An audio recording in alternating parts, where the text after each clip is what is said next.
Bonjour à tous, j'espère que vous allez bien. Quelques petits soucis de connexion, décidément, avec le LinkedIn Live, c'est pas évident. Je vais vous laisser du coup vous reconnecter ici tranquillement. J'avais Manon qui était bien connectée avec moi et qui du coup a été déconnectée suite à ce petit souci, mais on va pouvoir démarrer dans quelques instants. Si vous pouvez bien me confirmer en commentaire que ça fonctionne bien, que vous m'entendez bien et que vous voyez bien mon écran, ça sera parfait.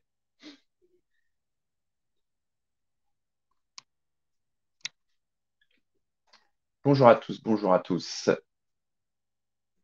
On va pouvoir démarrer dans quelques instants. Super. Et Manon est là. Désolé Manon pour le petit couac de démarrage. Voilà, c'est les aléas du direct avec LinkedIn. On avait déjà eu ce petit souci la dernière fois. J'avais contacté le service et je pensais que c'était corrigé, mais a priori non. Bah, Bref, écoute, pas de souci, on va faire Julien. avec. Déjà, merci pour l'invitation et bonjour à tous. Je suis très contente d'être ici. Bon, super. Bonjour à tous. Donc, ravi de vous retrouver pour ce nouveau café de Monsieur Lucien. Aujourd'hui, je suis ravi de recevoir Manon, qui est Head of Communication chez Finely, qui va se présenter après. Je suis ravi parce que Finely, c'est une solution qu'on utilise pour certains de nos clients dans un premier temps. Et je suis ravi parce que c'est la première fois qu'on reçoit Manon sur un sujet qu'on n'a pas encore traité. Donc, je sais qu'on va apprendre beaucoup de choses, que tous ceux qui sont déjà connectés vont aussi apprendre beaucoup de choses. Et c'est le but justement de ces cafés de Monsieur Lucien qu'on essaye à peu près d'organiser une fois par mois. Aujourd'hui, on va parler stratégie d'influence en 10 étapes. L'idée, c'est de vous donner, bien sûr, les clés pour définir ou pour mettre en place une stratégie d'influence. L'objectif aussi, c'est qu'on puisse répondre à vos questions avec Manon qui a vraiment cette expertise. Moi, j'ai déjà quelques questions que je vais pouvoir poser parce qu'on en a reçu en amont quelques-unes, quelques questions qui viennent de vous. Bien sûr, il y aura un replay qui sera disponible sur la page LinkedIn et sur la page YouTube par la suite. On va rentrer dans le vif du sujet. Je me présente rapidement pour ceux qui ne connaissent pas.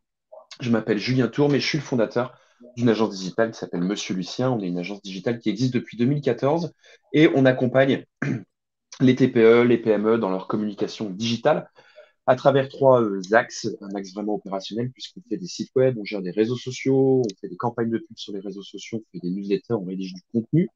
Un axe vraiment conseil et accompagnement web marketing, puisque pour certains de nos clients, on définit une stratégie web marketing, une stratégie social media. Évidemment, on leur propose un accompagnement et un suivi pour leur permettre de mesurer et d'affiner leurs actions. Et puis, on est aussi organisme de formation certifié Datalogue. Donc, ça permet à nos clients d'utiliser justement leur budget de formation pour justement se faire former chez Monsieur Lucien.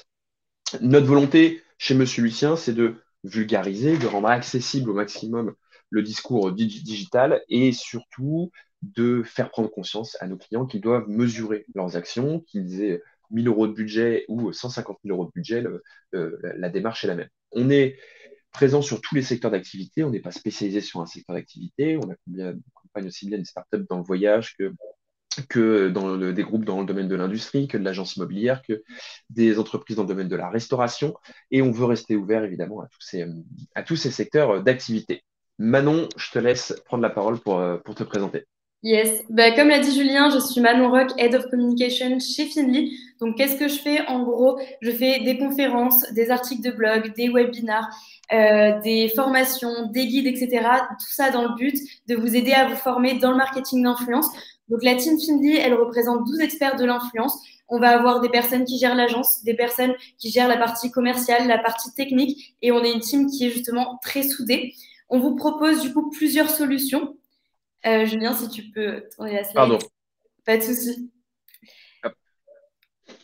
Du coup, on vous propose plusieurs solutions du coup, pour vous accompagner dans votre marketing d'influence. Les deux principales sont Finly Search and Track et Finly Automated. Donc, c'est nos deux plateformes qui répondent à deux besoins différents. Nous, vraiment, le but qu'on avait en créant justement Finly, enfin, les fondateurs, c'était vraiment de pouvoir accompagner toutes les personnes sur le marketing d'influence. Autant les TPE, PME que les gros groupes et les toutes petites startups qui viennent de se créer.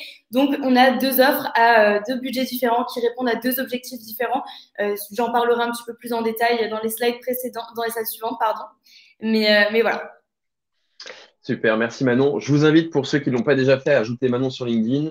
Si vous voulez avoir plein d'idées de contenu pour vos réseaux sociaux, plein de tips, d'astuces pour vos campagnes d'influence, etc. Manon est très active et fait ça très bien sur LinkedIn, donc je vous invite à l'ajouter dès maintenant. On va pouvoir donc commencer ce café de Monsieur Lucien et je vais garder la main encore quelques minutes juste pour vous parler de quelques chiffres par rapport à l'influence. Ce qu'il faut savoir aujourd'hui, c'est que aujourd'hui, sur le gros canal du marketing d'influence, c'est évidemment Instagram qui est en tête avec à peu près 97%. Ce qu'il faut savoir aussi aujourd'hui, c'est que tous les canaux peuvent être utilisés. Moi, j'ai eu quelques retours, notamment sur LinkedIn, par rapport à ce webinaire, à ce café de Monsieur Lucien, de personnes en B2B qui me disaient bah, l'influence, c'est pas pour moi, etc. L'influence, c'est que de l'Instagram, etc. Et c'est que pour les jeunes. Alors, bien sûr que non. Bien sûr, c'est ce dont on entend parler et c'est évident que il y a un gros marché là-dessus, mais il y a d'autres réseaux sociaux et sur d'autres secteurs d'activité, on va pouvoir aussi utiliser l'influence. Autre chiffre par rapport à l'influence, c'est le chiffre 92%. Aujourd'hui, c'est le nombre de consommateurs, donc à peu près 9 personnes sur 10, qui vont faire confiance aux recommandations provenant d'individus qui leur ressemblent plutôt que des marques. On le voit aujourd'hui sur les réseaux sociaux, les algorithmes mènent la vie dure un peu aux comptes de marques, d'entreprises, aux pages entreprises, etc. Un bon moyen justement de ressortir, c'est de faire appel à l'influence puisqu'on va capitaliser sur des profils de personnes. L'idée des réseaux sociaux, c'est de tisser du lien avec une communauté et c'est pourquoi on marque un véritable attachement justement à ces individus plutôt qu'à ces marques directement. Donc une raison intéressante d'utiliser l'influence. Et enfin, un dernier chiffre, c'est 72% qui estiment que la qualité des clients qui proviennent des campagnes de marketing d'influence est meilleure que les autres types de campagnes.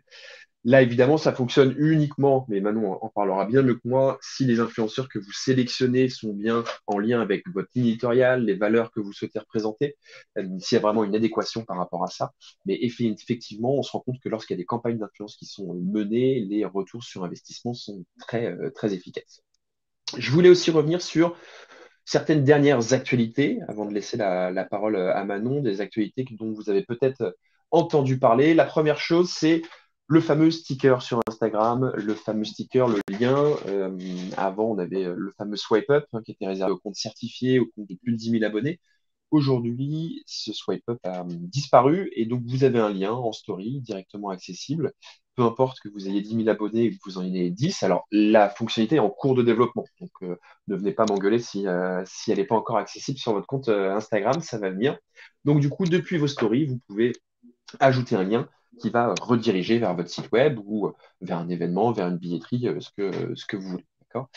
Donc ça, c'est assez intéressant évidemment pour vous. Ça permet aussi de mesurer un peu plus ce trafic qui provient notamment d'Instagram sur un site web. Donc ça a été une véritable révolution pour le réseau social Instagram.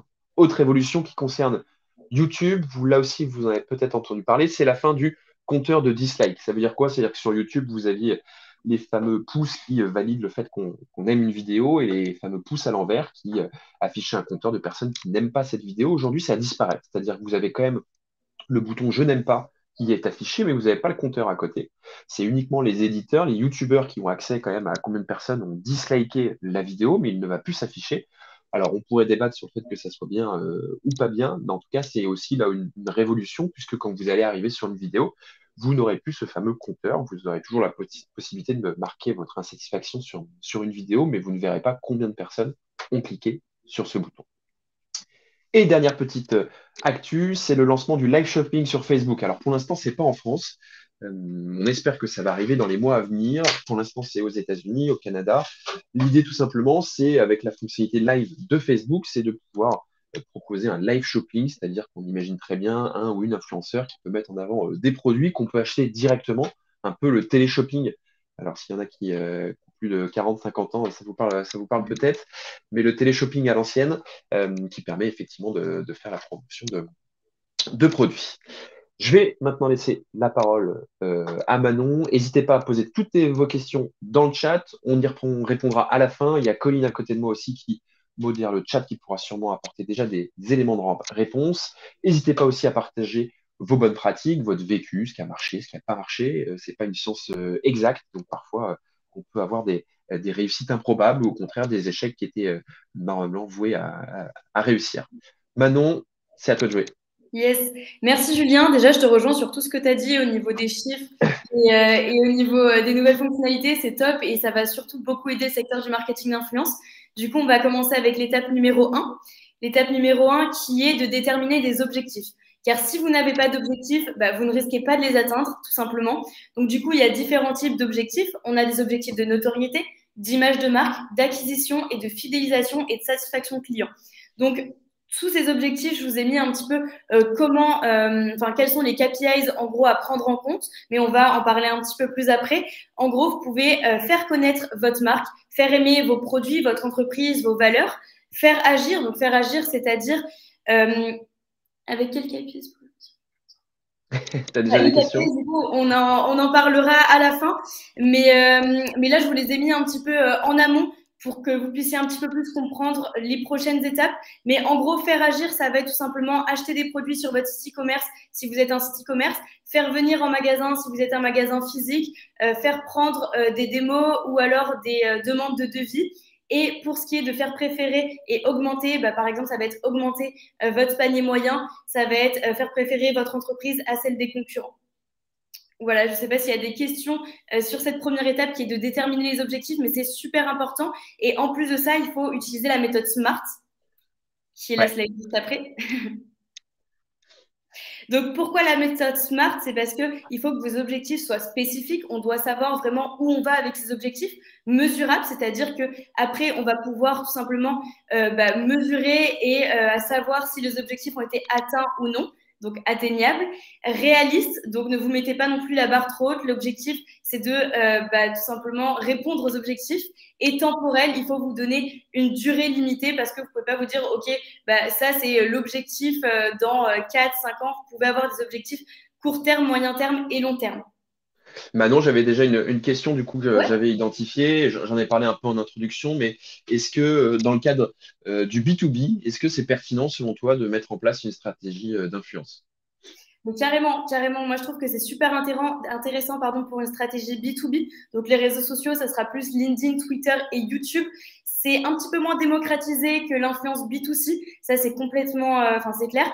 Mais ça se fait, moi personnellement, j'envoie des campagnes d'influence en B2B. C'est juste que c'est pas forcément les mêmes codes. Par exemple, dans le software, ça se fait beaucoup. Toi, tu pourrais tester par exemple Finly et être rémunéré ou non pour parler de Finly, de notre plateforme, et ça serait du marketing d'influence. Donc, c'est totalement possible. Je pense qu'on peut faire du marketing d'influence dans énormément de secteurs et aussi dans le secteur B2B. Super. Du coup, la deuxième étape, ça va être de déterminer un budget. Donc, forcément, moi, j'ai beaucoup de prospects et de clients qui me disent, OK, très bien, je vais faire de l'influence, mais j'ai pas de budget. Alors, OK, vous allez pouvoir en faire, mais vous n'allez pas avoir la portée espérée, je pense, parce qu'il y a certains influenceurs qui coûtent beaucoup plus cher que d'autres. Il y a certaines plateformes qui coûtent plus cher que d'autres. Si vous passez par une agence, il faut savoir que ça a un prix également. Donc, déterminer un budget en amont de votre stratégie, ça vous permet de savoir quelles solutions vous allez pouvoir mettre en place. Donc, si c'est avec une agence, si c'est avec des plateformes, si c'est manuellement. Et ça vous permet également de savoir combien d'influenceurs vous allez sélectionner, quelle est la taille de la communauté des influenceurs que vous allez pouvoir sélectionner, les réseaux sociaux. Parce que par exemple, une vidéo sur YouTube ne coûtera pas le même prix qu'une photo sur Instagram ou des stories par exemple. Donc tout ça, c'est à prendre en compte et ça va vous permettre de connaître les livrables de votre campagne. Donc là, Colline vous a mis dans les commentaires un calculateur de prix influenceur. Donc ça, c'est un calculateur qu'on a mis en place au sein de Finly qui vous permet de savoir combien payer un influenceur. Donc bien sûr, c'est un titre à titre indicatif. Donc, vous pouvez, par exemple, augmenter le tarif si l'influenceur fait des contenus beaucoup plus qualitatifs ou challenger un petit peu ce tarif si vous semblez qu'il est un petit peu trop élevé. Donc, ça, libre à vous de l'adapter.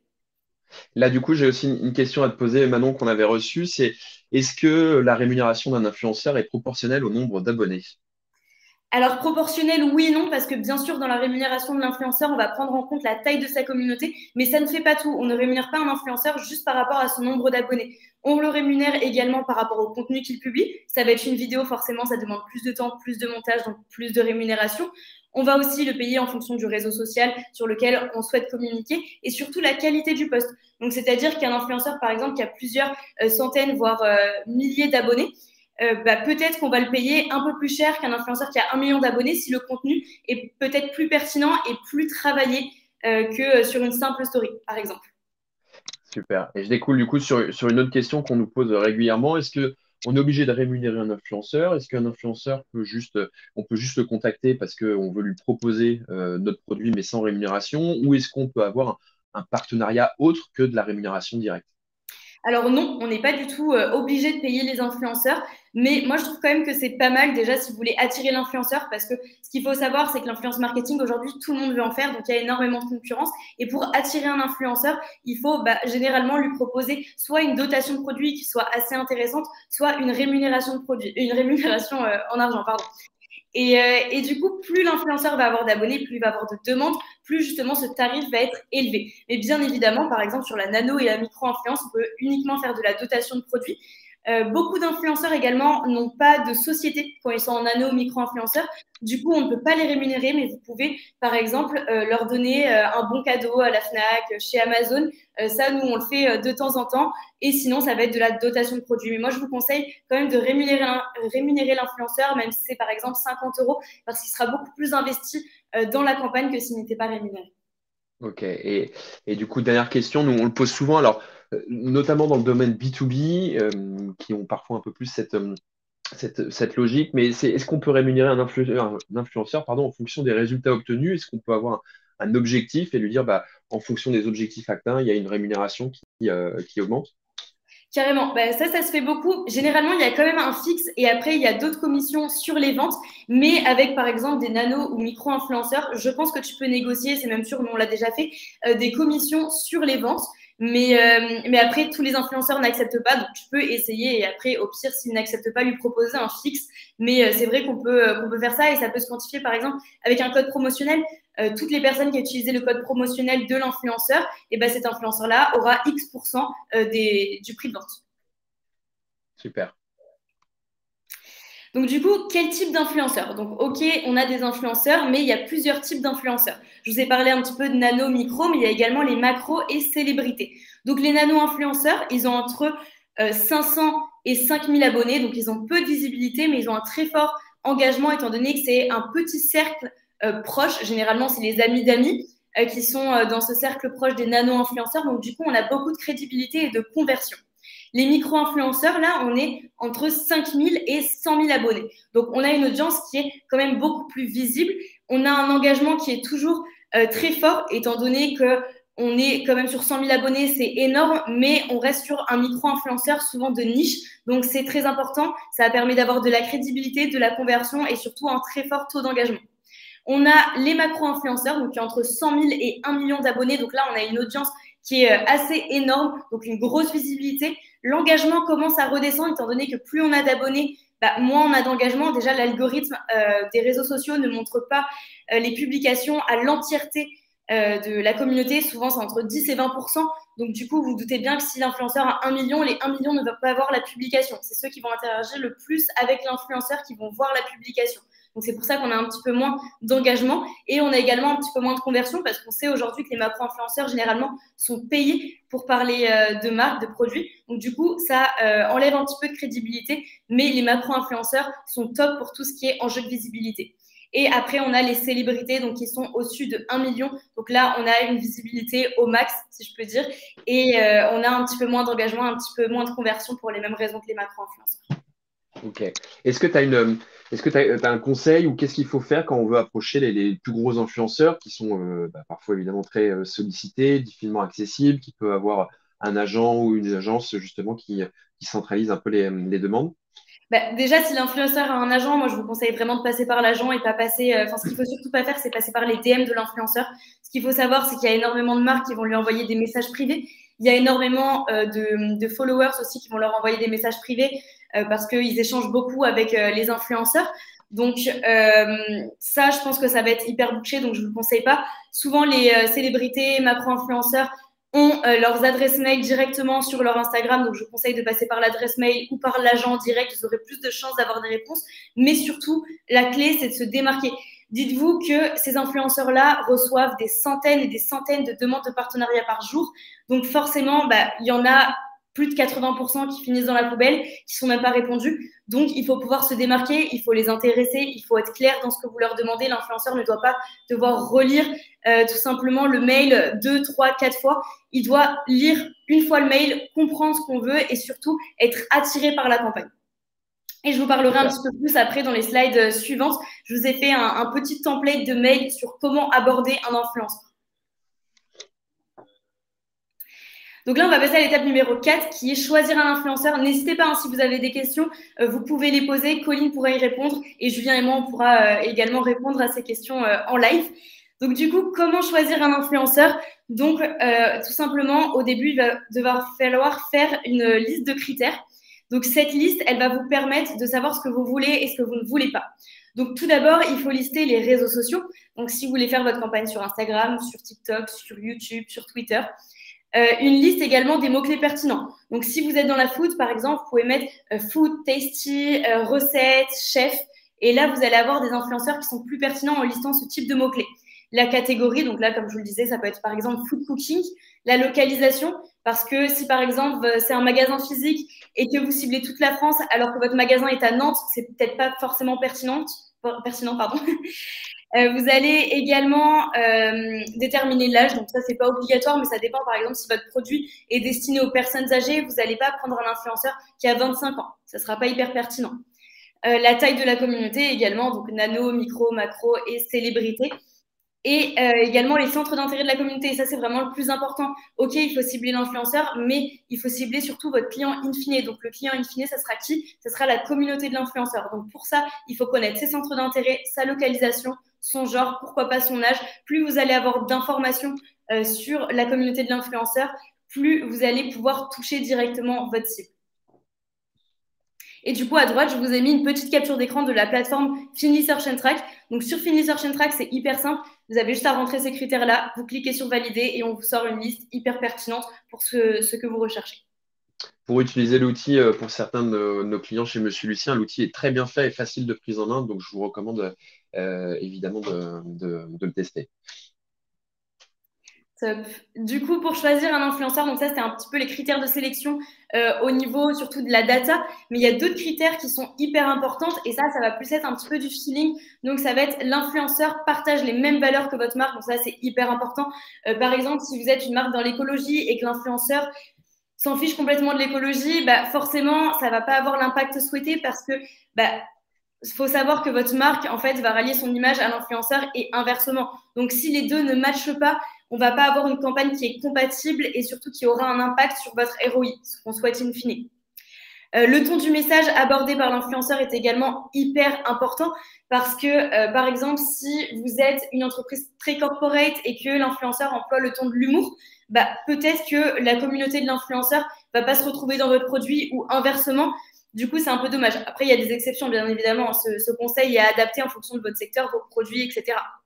Il faut que la majorité de l'influenceur pourrait en fait se retrouver dans vos clients potentiels parce que le but, c'est de toucher des personnes qui pourraient acheter vos produits ou vos services d'ailleurs. L'influenceur n'a pas déjà été engagé sur une campagne avec vos concurrents parce que, en gros, si le lundi, l'influenceur parle, par exemple, je sais pas, d'un fond de teint d'une marque concurrente et mardi, il utilise votre fond de teint, forcément, vous perdez un petit peu en crédibilité parce que ça veut dire qu'il l'utilise pas au quotidien. Après, bien sûr, il y a des secteurs où ça peut s'adapter. Mais je vous conseille en tout cas de vérifier si l'influenceur n'est pas déjà en collaboration avec vos concurrents. Et si c'est le cas, attendez un petit peu avant de faire une collaboration avec lui si vous souhaitez vraiment collaborer avec lui pour que ce soit plus crédible, plus authentique. Et il faut également vérifier si l'influenceur ne fait pas de polémique, que son image soit positive parce que comme je vous l'ai dit, les deux images sont ralliées. Donc si jamais l'influenceur fait polémique en ce moment, forcément votre campagne aura une moins bonne image que s'il ne faisait pas polémique. L'étape numéro 5 qui est très importante, ça va être analyser les profils. Donc tout d'abord, vous allez analyser les statistiques de performance. Donc tout ce qui est performance, ça va être le taux d'engagement, le MV, donc leur média value, en gros, c'est la valeur médiatique d'un influenceur. Donc c'est-à-dire si vous faisiez de la communication, enfin de la publicité traditionnelle, combien vous coûterait l'audience de l'influenceur? Donc combien vous coûterait cette visibilité? Par contre, ça ne veut pas dire que vous allez payer ce chiffre-là pour l'influenceur. C'est un indicateur pour vous dire, OK, par exemple, si tu faisais du Facebook Ads, tu aurais dû payer 500 € pour avoir la même visibilité qu'avec une publication de cet influenceur-là. Donc, c'est un indicateur qui est super intéressant pour comparer les leviers. Vous avez également le nombre de publications moyen et la dernière publication en date de l'influenceur, la croissance des abonnés et des abonnements. En fait, plein d'indicateurs qui vont vous permettre de choisir votre influenceur idéal. Juste après, vous avez les statistiques d'authenticité et de performance. Donc, comme on peut voir là dans le petit camembert, on va avoir le genre de la communauté. Donc, c'est des hommes et des femmes. Et juste à côté dans le graphique, on va avoir l'âge par genre de communauté. Donc, ça, c'est hyper intéressant, comme je vous le disais, si vous avez un produit qui s'adresse vraiment à un type précis de personnes.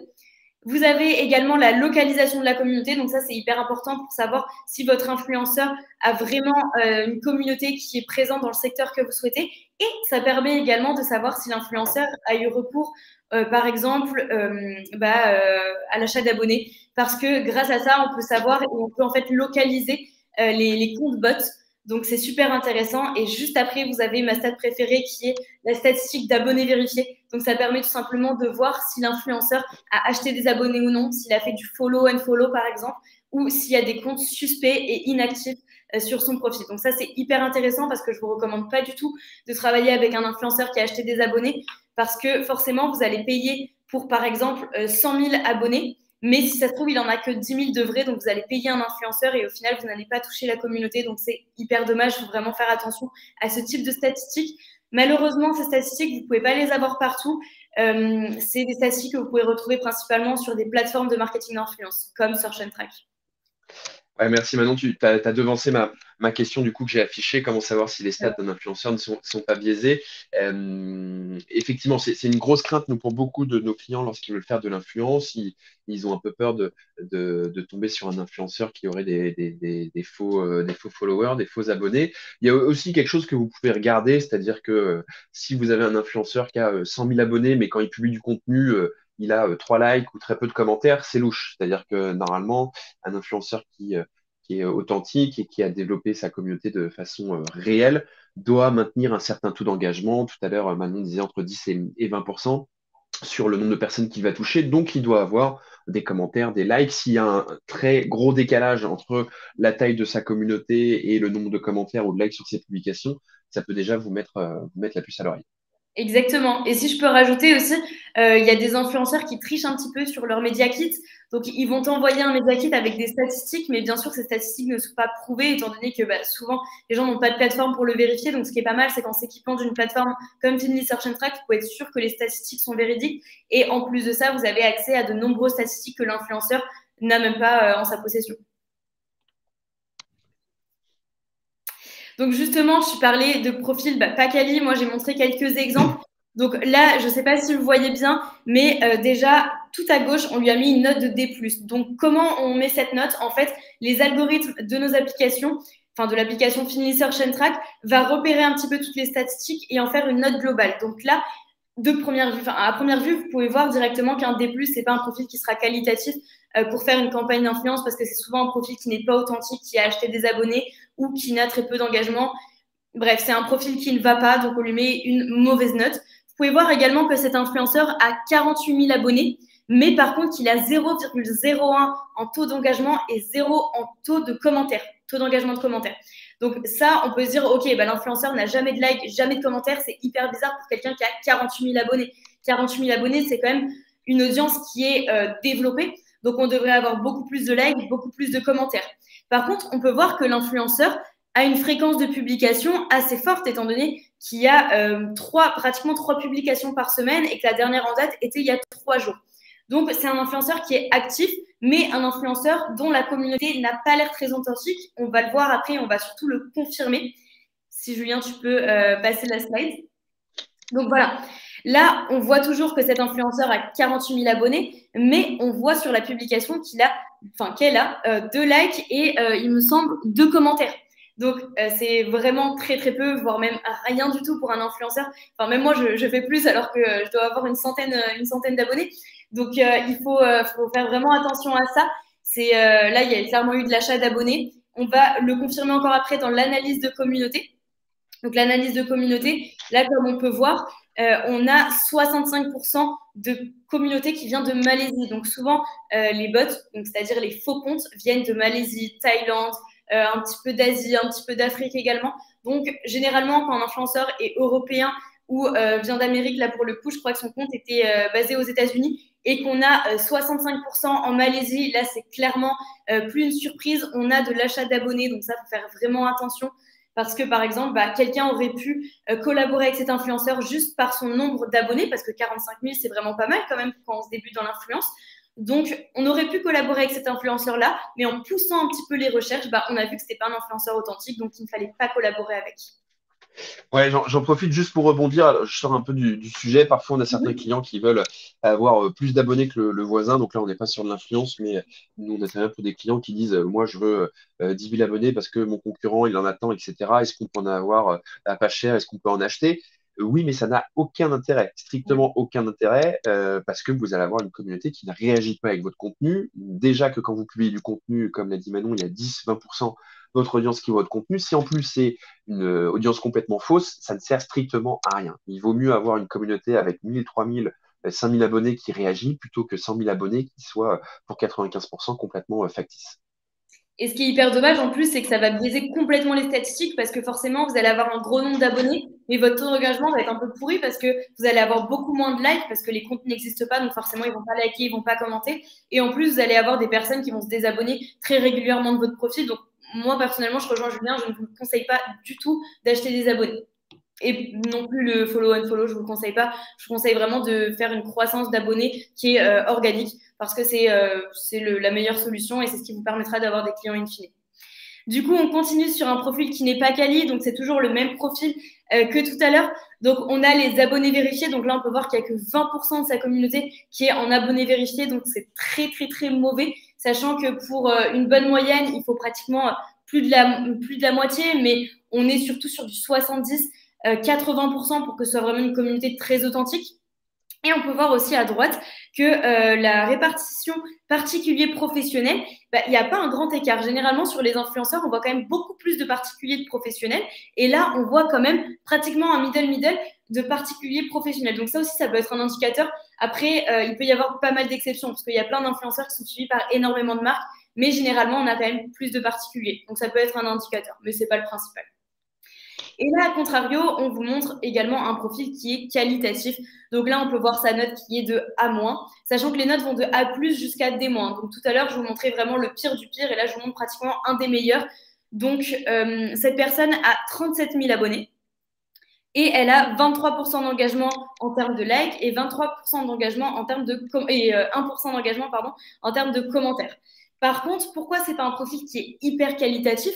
Parce que la dernière publication en date, c'était il y a 15 jours. Donc, un influenceur, pour qu'il soit quand même assez pertinent, sauf si vous êtes dans l'ultra niche, il faut qu'il publie assez régulièrement. Il faut que sa communauté soit tout simplement stimulée par plusieurs posts par semaine, par plusieurs stories par jour. Donc, c'est quelque chose qui se travaille. Et là, on peut voir également que sa moyenne de publication, c'est 0,2 par semaine. Donc, ça veut dire qu'il y a à peu près un post toutes les 2 semaines. Donc, ce qui est assez faible. Voilà, il faut faire attention à ces statistiques-là. Et là, voilà un profil vraiment ultra quali. Donc, on a une note qui est de A+, on a toujours un bon taux d'engagement et on a également une fréquence de publication qui est assez forte étant donné qu'on a pratiquement 2 publications par semaine et que la dernière publication en date était il y a 1 jour. Donc ça, c'est un profil qui est actif, un profil qui a des bonnes statistiques et qui a également une bonne communauté. Donc, par exemple, ça, ce serait un profil avec lequel vous pourrez collaborer.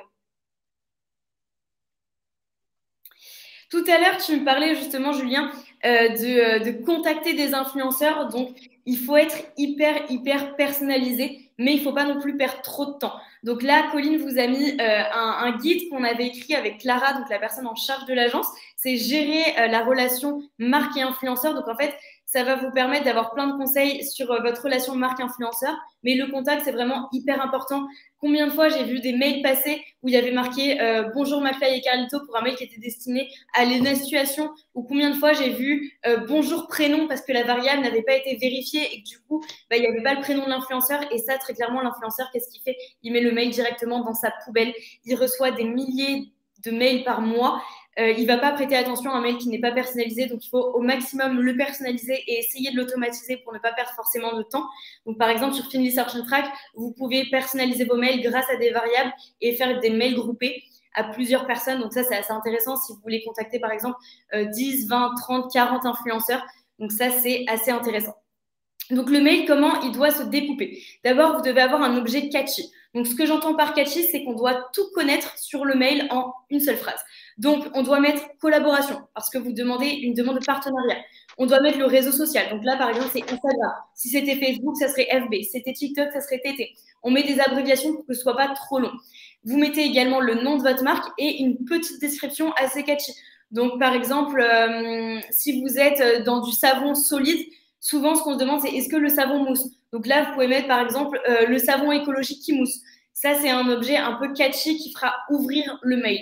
Vous pouvez après donc personnaliser soit en fonction du prénom, soit en fonction du pseudo de l'influenceur. Donc ça, c'est un choix que vous pouvez faire. Il faut que l'accroche soit humaine. Il ne faut pas qu'on voit que ce soit un mail qui est automatisé, un mail qui soit envoyé en masse.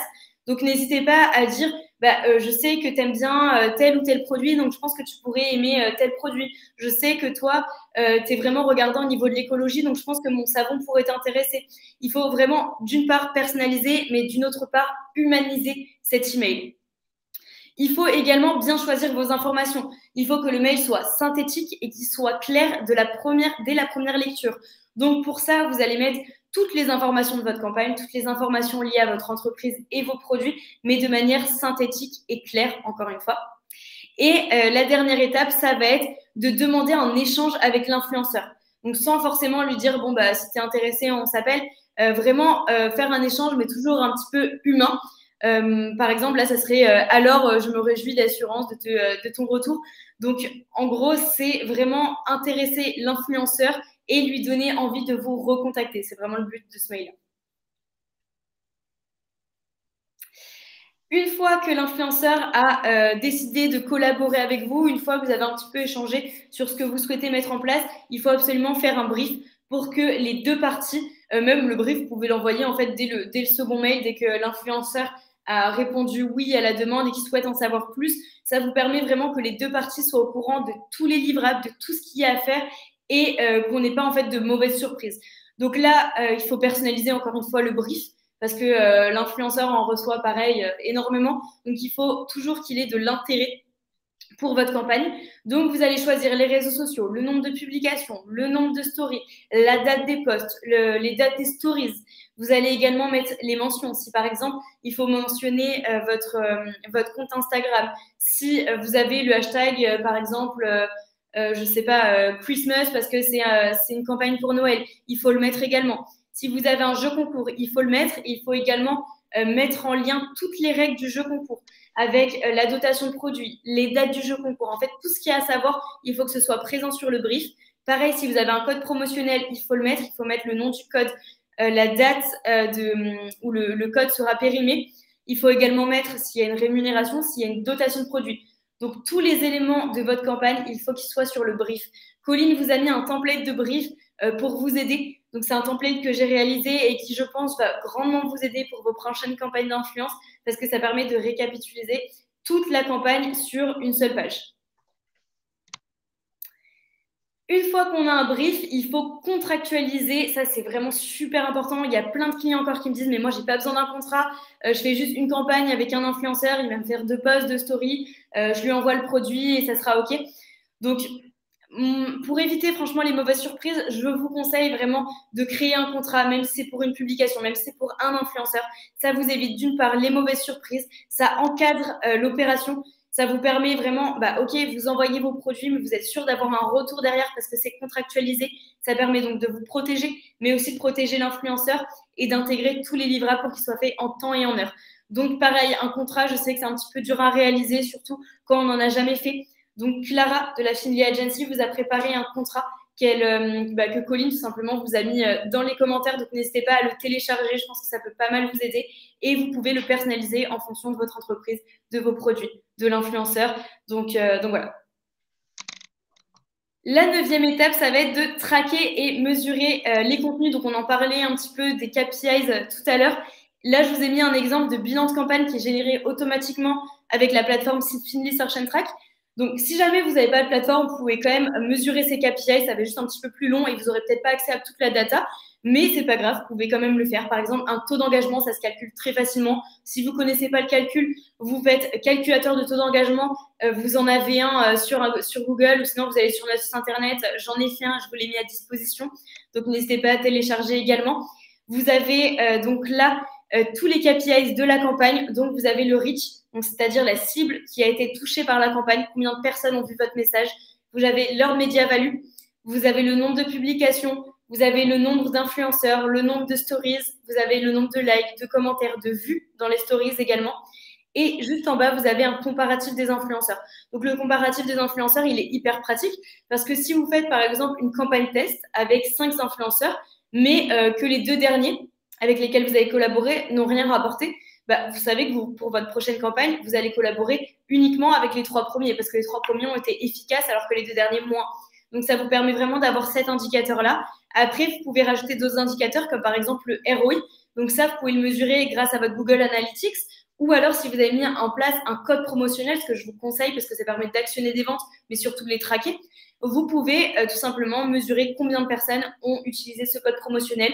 Si vous avez des liens, par exemple en story, je vous conseille de les traquer.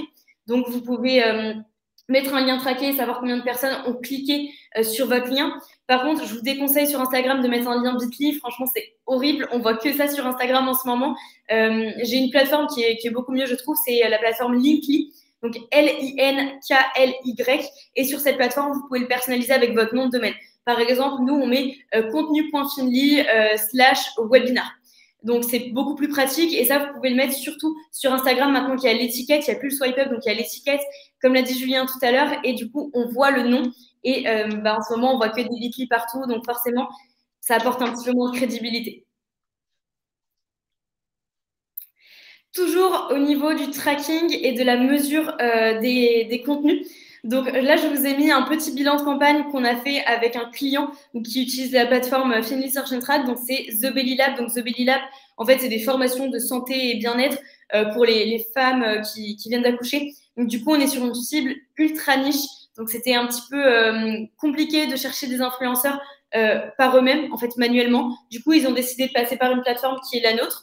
Donc, leur plateforme a coûté la plateforme a coûté 99 € pour un mois et les influenceurs ont été rémunérés 500 €. Donc, il y avait 5 influenceurs, donc je crois que c'était 100 € par influenceur.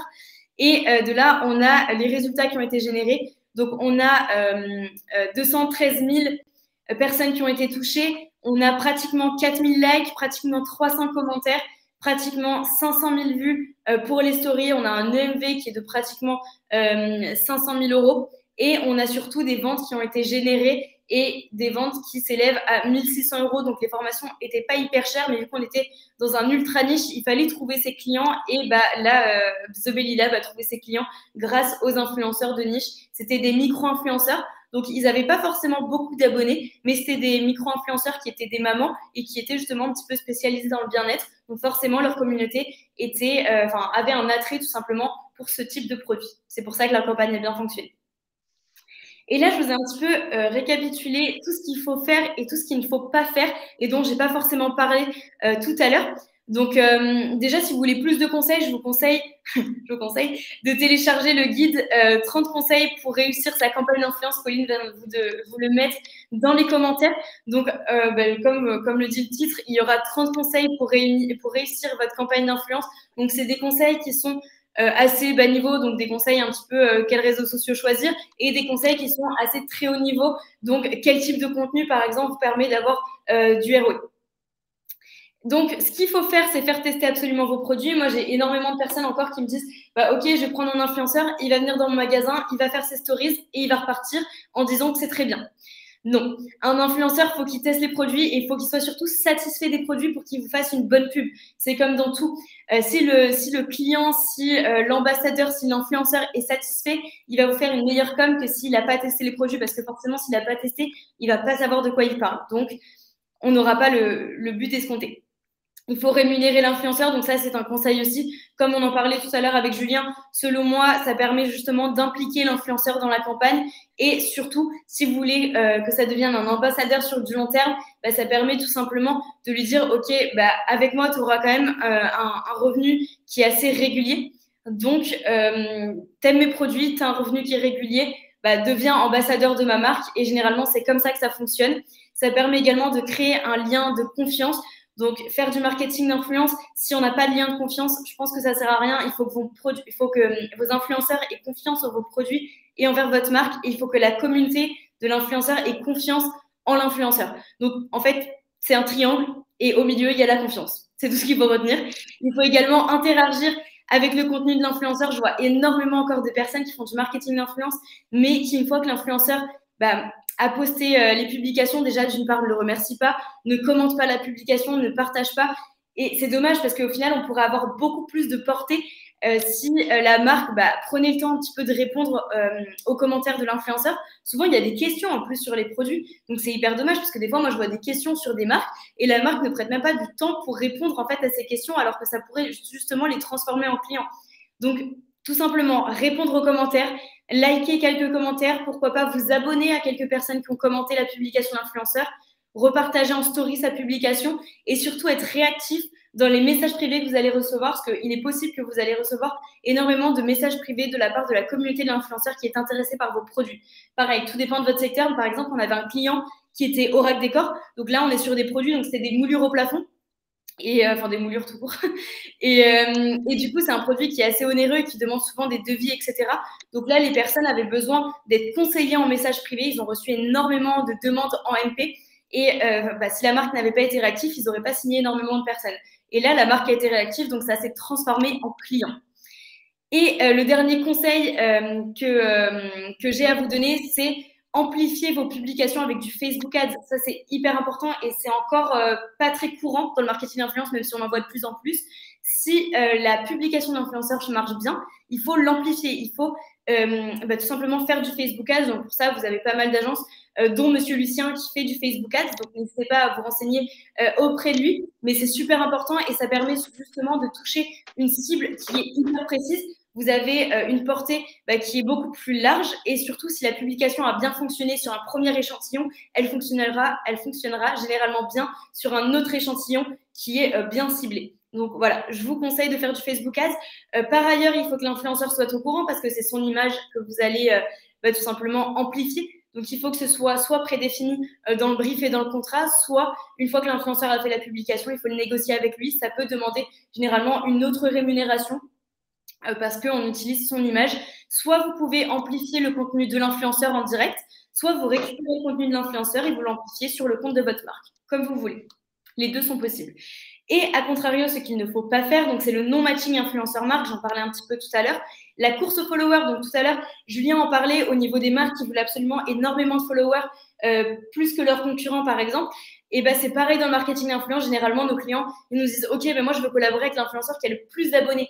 C'est pas forcément hyper pertinent, surtout quand vous êtes dans un secteur de niche. Mieux vaut un influenceur qui soit un micro-influenceur, mais bien ciblé, plutôt qu'un influenceur qui ait énormément d'abonnés, mais où seulement 3% de la communauté représente votre cible potentielle. Donc, attention au nombre de followers, ça ne veut pas tout dire. La non-transparence, donc ça, je le vois pas mal dans des marques qui font du dropshipping, qui ne le disent pas à l'influenceur, et c'est hyper dommage parce que, comme je vous le disais, vous allez rallier votre image à celle de l'influenceur. Donc forcément, si on découvre que c'est du dropshipping, l'influenceur va passer pour un menteur, la communauté l'influenceur va perdre en crédibilité envers sa communauté, donc c'est hyper dommage. Il n'y a pas de mal à faire du dropshipping, juste il faut le dire. Il ne faut pas dire que vos produits sont faits en France, qu'ils sont écologiques, machin. Il faut être honnête et transparent et votre campagne pourra fonctionner. Il y a plein de dropshipping qui marchent super bien. Il faut juste être transparent. Les collaborations one-shot aussi, je vous le déconseille, sauf si c'est pour une opération assez exceptionnelle comme un événement. Mais je vous conseille surtout de faire des ambassadeurs, donc sur du long terme, de faire des collaborations, enfin plusieurs collaborations par année.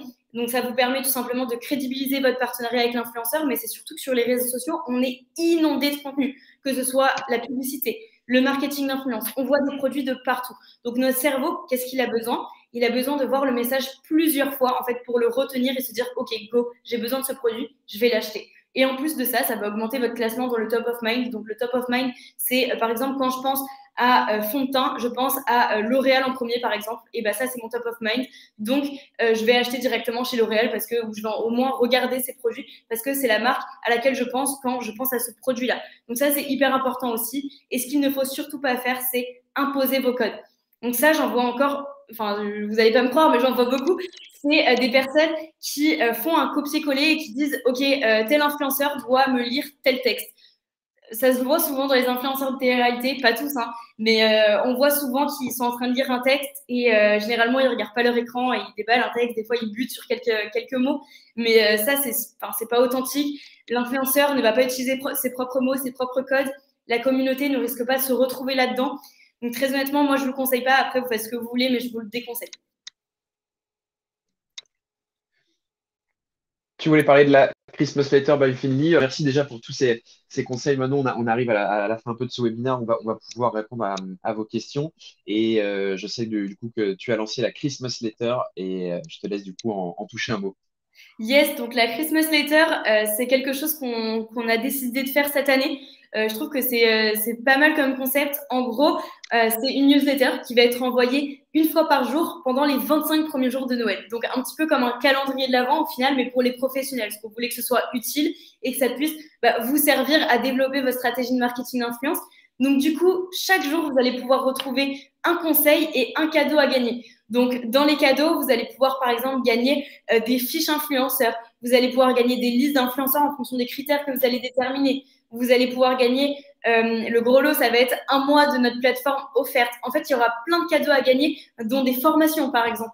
Donc, plein de cadeaux qui sont hyper concrets et efficaces pour votre stratégie de marketing influence et également 30 conseils qui seront assez exclusifs que vous pourrez retrouver. Donc, il suffit de s'inscrire. Colline vous a mis le lien de l'inscription en commentaire. Donc, on est déjà pas mal. Vous êtes 200 à être inscrits. J'ai commencé la com jeudi dernier lors de mon précédent webinaire. Donc, ça commence à être pas mal et on vous prévoit surtout du contenu qui est assez exceptionnel, si je peux me permettre. Et voilà, n'hésitez pas à vous inscrire. Et dernière chose, donc Julien m'a demandé si c'était possible pour sa communauté, donc pour vous, de créer un code promotionnel pour que vous puissiez tester la plateforme. Donc on l'a fait, on a créé le code Lucien tout en majuscule. Donc là, Colline va vous mettre le lien de l'inscription à la plateforme si elle l'a. Sinon, je vous le mettrai en commentaire, pas de souci. Et du coup, ce code est valable sur toutes nos offres starters, donc l'offre Finly Search and Track et l'offre Automated, donc un petit peu les plateformes que je vous ai présentées. Je vous ai pas vraiment présenté Automated, mais en gros, Finly Automated, qu'est-ce que c'est? C'est un petit peu l'inverse de Finly Search and Track. Donc, vous êtes une marque, vous postez un brief et les influenceurs vont postuler à votre brief. Alors que Finly Search and Track, vous mettez vos critères, vous trouvez des influenceurs qui sont pertinents et vous les contactez. Donc là, on a l'inverse. Donc, vous pourrez tester les deux plateformes et savoir laquelle est la plus appropriée pour vos besoins. Par contre, le code est disponible que jusqu'au 30 novembre. Donc, n'hésitez pas à vous inscrire dès maintenant. S'il n'y a pas eu encore le lien dans les commentaires, je vais le mettre, ne vous inquiétez pas. Sinon, vous pouvez toujours me le demander sur LinkedIn. Mon LinkedIn, c'est Manon Rock. Donc, n'hésitez pas à me le demander. Rock, c'est R-O-C-H. Voilà. Merci Manon. Je vous invite vraiment à tester la plateforme. Nous, on l'utilise pour certains clients dans le domaine du voyage, dans le domaine de la food, etc. Voilà, la plateforme est facile de prise en main et vraiment, vous pouvez récupérer des stats rapides sur des influenceurs, toutes ces questions de doute en vous disant est-ce que mon audience correspond à mon audience, est-ce qu'il a bien des vrais abonnés, tout ce dont on parlait Manon tout à l'heure. Donc vraiment, en plus avec un mois gratuit, vous avez vraiment de quoi tester. Donc euh, n'hésitez pas à vous créer un compte. Pour ceux qui ne sont pas abonnés au WhatsApp de Monsieur Lucien, n'hésitez pas aussi à vous abonner. Donc, tous les mardis, on envoie 3 actus digitales qui nous semblent pertinentes, qui nous ont marqué pour aider nos clients, nos prospects. On a à peu près 700-800 abonnés dans ce WhatsApp. Donc, vous pouvez enregistrer notre numéro de téléphone 01 79 73 41 44. Et puis, vous nous envoyez sur WhatsApp, comme un WhatsApp classique, le mot-clé pizza pour recevoir nos actus. C'est une liste de diffusion. Hein. Ce n'est pas un groupe avec 800 personnes dedans, ça serait juste ingérable. Donc, c'est une liste de diffusion. Donc, quand vous recevez un message, c'est évidemment en one-to-one. Évidemment, on n'utilise pas votre numéro de téléphone pour quoi que ce soit d'autre. Et puis, si vous voulez vous désinscrire, vous nous écrivez Litchi, parce qu'on n'aime pas les Litchi. Si vous nous envoyez stop, on aura aussi compris. Top. Bon, bah super. Merci Manon, en tout cas, pour ton intervention. Je vais prendre, du coup, quelques questions qu'on avait dans le chat. Bah, déjà, merci à toi pour ton invitation. En plus, c'était mon premier live LinkedIn, donc je suis hyper contente de le faire avec toi et de faire découvrir le Bon, marketing d'influence. bon, super. Alors, j'ai vu qu'on avait quelques questions. Bouge pas, Ouais. je vais afficher ça. Alors, le live sera disponible sur LinkedIn et sur YouTube pour ceux que ça intéresse. Donc là-dessus, pas de problème. On a une question de Paul qui demande si on accompagne des artistes stand-up music dans leur stratégie digitale influence, alors que ce soit pour nous ou pour mon avis Findy, j'allais dire Influencia, je suis encore à l'ancienne école, mais Ouais, exact. oui, je pense que tout le monde peut se créer un compte sur la plateforme, mais tu me corriges si je me trompe, Manon. Oui, carrément. On peut, enfin, du moment où tu as une audience sur les réseaux sociaux, tu peux te créer un compte sur la plateforme, bien sûr. Super. On avait une question de Cécile qui redemandait le nom de l'outil pour déterminer les influenceurs qui vous correspondent. C'est comment tu l'appelles sur la plateforme? C'est Finly Search and Track. L'outil, c'est Finly Search and Search and Track. Track pour les influenceurs qui correspondent. Et l'autre, pour les enfin, en gros, pour poster des briefs, c'est Finly Automated. De toute façon, si Ok, vous allez voir dans notre site, vous cliquez sur nos solutions et là, vous avez toutes les solutions qui sont détaillées. Je vais également mettre le lien d'inscription pour les influenceurs, du coup, pour la personne qui demandait juste avant dans les commentaires, le temps que tu passes aux autres questions. super. On a aussi en quoi consiste le follow and follow. Alors, c'est le follow unfollow, c'est le fait de s'abonner à des comptes entre guillemets en masse et ensuite de se désabonner. Il y a un système qui fonctionne comme ça. Quand on s'abonne, souvent, ça envoie une notif et on va voir du coup quelle est cette personne qui s'est abonnée à mon compte et on va s'abonner en retour. Et après, on se désabonne de tous les comptes.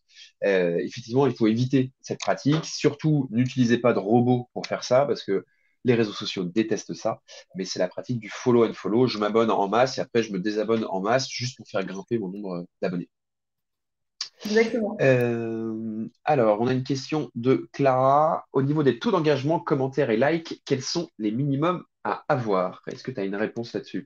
Carrément, mais tout va dépendre encore une fois du nombre d'abonnés. Parce que comme je l'ai dit tout à l'heure, plus les influenceurs vont avoir un nombre d'abonnés élevé, moins le taux d'engagement sera élevé. Donc par exemple, sur des gros influenceurs, on a souvent du 3% de taux d'engagement et c'est vraiment pas mal, mais des influenceurs qui ont plus d'un million d'abonnés, attention. Ça fait exception, Lena Situation, je crois qu'elle a 12% d'abonnés, mais il y a très peu, 12% de taux d'engagement, mais très peu d'influenceurs ont ce taux-là. C'est parce que vraiment Lena Situation est très investie, impliquée dans ses campagnes. D'ailleurs, si vous avez le budget et bon, moi, je vous conseille de collaborer avec elle parce que toutes les campagnes qu'elle fait cartonnent, très honnêtement. Et si on est plus sur de la micro-influence, un bon taux d'engagement, généralement, c'est minimum 8%, mais on est plus sur une moyenne de 10 à 12%. Voilà. Après, il y a des exceptions, encore une fois, mais en moyenne, on est plus sur ces chiffres-là. Je ne sais pas si toi, Julien, tu as les mêmes stats que moi. Si, si, carrément. Nous, en sortant un peu du domaine de l'influence, qu'on regarde aussi, c'est plutôt du côté client, c'est-à-dire que sur leur compte, ils regardent c'est quoi un bouton d'engagement, etc.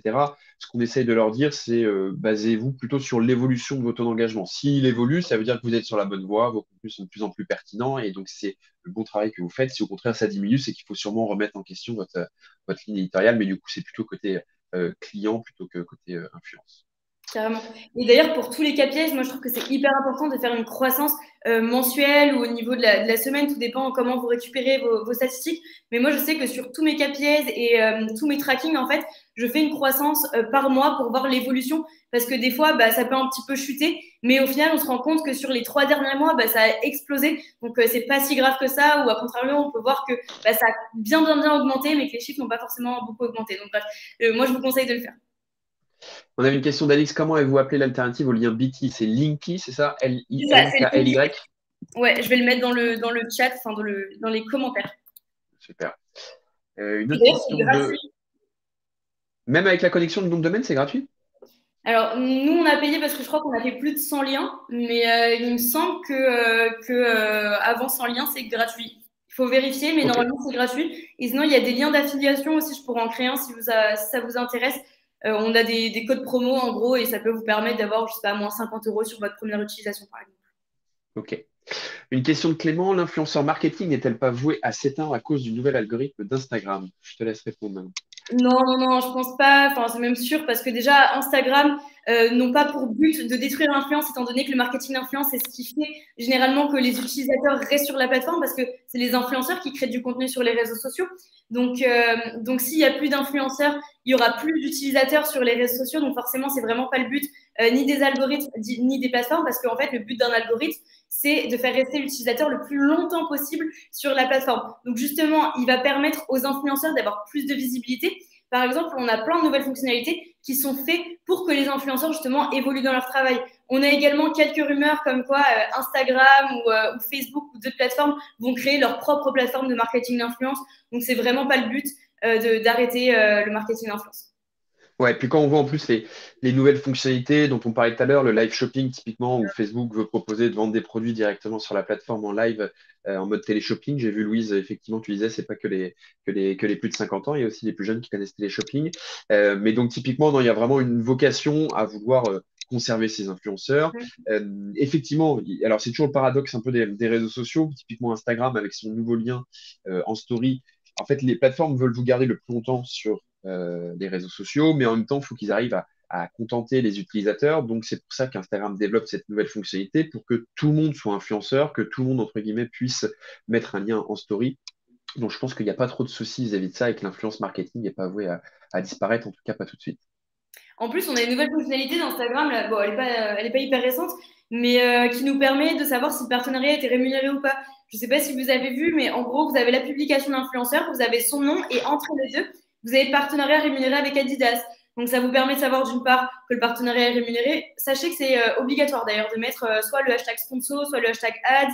En gros, il faut dire que c'est un partenariat rémunéré, sinon c'est complètement illégal parce que vous allez payer l'influenceur pour qu'il parle de vous, donc c'est de la publicité, c'est plus forcément de leurs médias. Donc bref, je m'écarte un peu, mais en gros, vous avez des nouvelles fonctionnalités comme partenariat rémunéré, que ce soit en story ou en publication, donc ce qui prouve bien que les réseaux sociaux ont envie justement de développer l'influence marketing.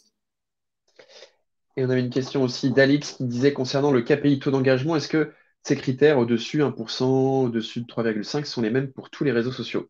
Non, c'est vrai. Par exemple, sur TikTok, c'est un réseau social où il y a énormément d'engagement. Parce que TikTok, forcément, on scroll, on like, on commente. Ça pousse en fait à l'engagement, alors que sur YouTube, on a beaucoup moins d'engagement parce que c'est pas fait de la même manière. Sur YouTube, on regarde la vidéo qui est déjà un format beaucoup plus long que sur TikTok ou sur Instagram. Et après, il faut penser à aller liker et à aller commenter. Et en plus de ça, on a des suggestions. Enfin, la vidéo passe directement à une suivante.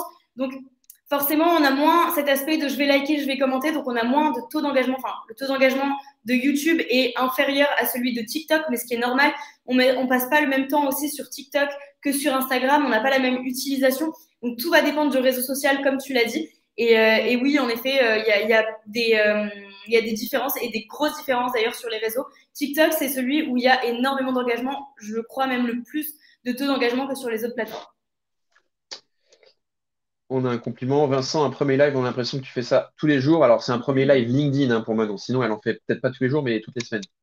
Ouais, c'est ça. En gros, j'en fais pas toutes les semaines non plus, mais j'organise un webinar par mois sur la plateforme, sur Finly. Donc, nous, on le fait sur Livestorm. Donc, c'est pour ça que je disais que c'était mon premier live sur LinkedIn. Mais je retenterai l'expérience parce que je trouve ça pas mal aussi sur LinkedIn. Et en plus de ça, j'essaie d'avoir une communauté assez engagée sur LinkedIn. Donc, ça pourrait être pas mal. Je t'inviterai, Julien, pardon, à participer à mon premier live. Ça marche. Jonathan a aussi une question. Est-ce que Reddit peut être une plateforme d'influence? Alors, moi, Reddit, enfin, je pense pas directement. C'est plutôt pour moi un feed qui permet de faire de la veille. Mais peut-être que je me trompe. Je sais pas ce que tu en penses, toi, Manon. Alors moi, je connais pas Reddit personnellement, donc désolée, je ne serai pas peut-être hyper pertinente pour cette réponse, mais en tout cas, c'était un de nos principaux concurrents, bah, je les connaîtrais, donc partons de là où je pense qu'ils font pas vraiment de marketing d'influence. Et on a une question de Jean-Philippe avec une cible de clientèle USA. Quelle stratégie spécifique adopter? Alors ça c'est en fait ça dépend parce que ok on a une cible aux USA très bien mais quel est le produit, quels sont les réseaux sociaux, quelle est la cible, en gros ok c'est localisé aux USA mais il faut un petit peu plus de détails je pense pour faire une stratégie, mais en tout cas moi je te conseille vraiment Jean-Philippe d'avoir une personne qui est directement aux USA ou qui a l'habitude de travailler avec des cibles aux USA parce que c'est pas du tout les mêmes codes en fonction des pays, en fonction des cultures. On n'a pas du tout le même code de marketing influence. Par exemple, eux ne vont pas préférer le swipe up ou ne vont pas préférer les stories. Ils vont plus préférer, par exemple, les lives. J'en sais rien, hein, je dis peut-être une bêtise, hein, c'est juste pour montrer un exemple. Mais en gros, je te conseille vraiment de te rapprocher d'une personne qui a l'habitude tout simplement de connaître des personnes aux USA.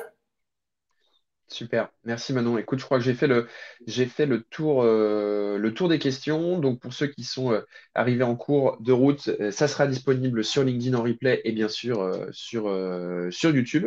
Merci Manon pour toutes ces précisions, pour tous ces liens, pour tous ces liens, pour toutes ces astuces. C'était top de t'avoir ce matin. J'espère que pour vous, ça a été clair. Désolé pour ce petit couac encore sur LinkedIn au lancement. Et puis voilà, est-ce que je te laisse le mot de la fin? Ouais, bah déjà merci Julien pour l'invitation. J'ai été très contente. Bah, d'abord, tu es venu dans mon webinaire et maintenant je viens dans ton live, donc c'est trop cool, merci. Et merci surtout à vous qui nous regardez. Donc bah, n'hésitez pas à suivre Julien ou à me suivre moi-même sur LinkedIn et j'espère vous revoir très bientôt. Merci beaucoup. Super. Merci Manon. Bonne journée à tous. Ciao, ciao.